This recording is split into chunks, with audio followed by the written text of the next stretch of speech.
E4 tower. E4, good. And for 743, we're stop departures for the flyover. You see just off to your left. Here we go. Ready? Just sounds sweet coming over. I can hear it. Well, now. Oh my God. That's hard.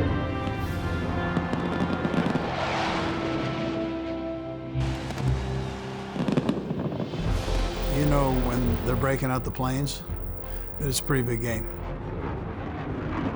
It's a dominating feeling. I mean, the ground's shaking and things are rumbling.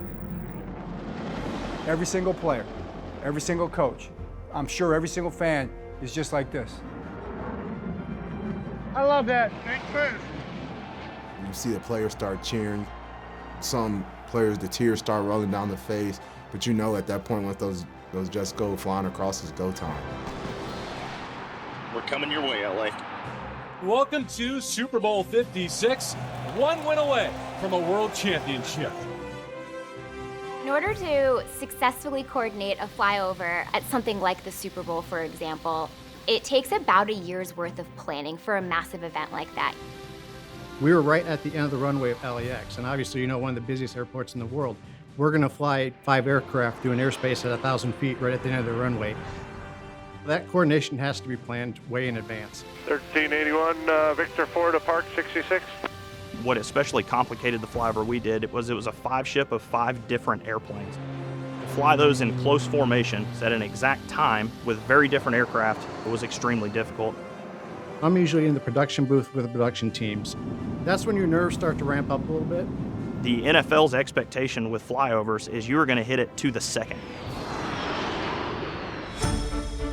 Our goal is somewhere in that last note of the national anthem. That's where we want to be, right over the top of that stadium at that time. The flyover could be the most exciting 5 seconds in football. These pilots just hit their time over target, and it was such an overwhelming sense of emotion that I like dropped to my knees and I wept.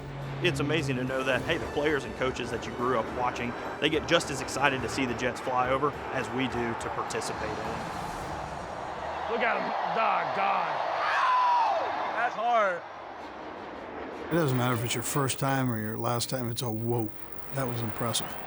Those are goosebump moments. My father served in Vietnam. My mother was in Desert Storm.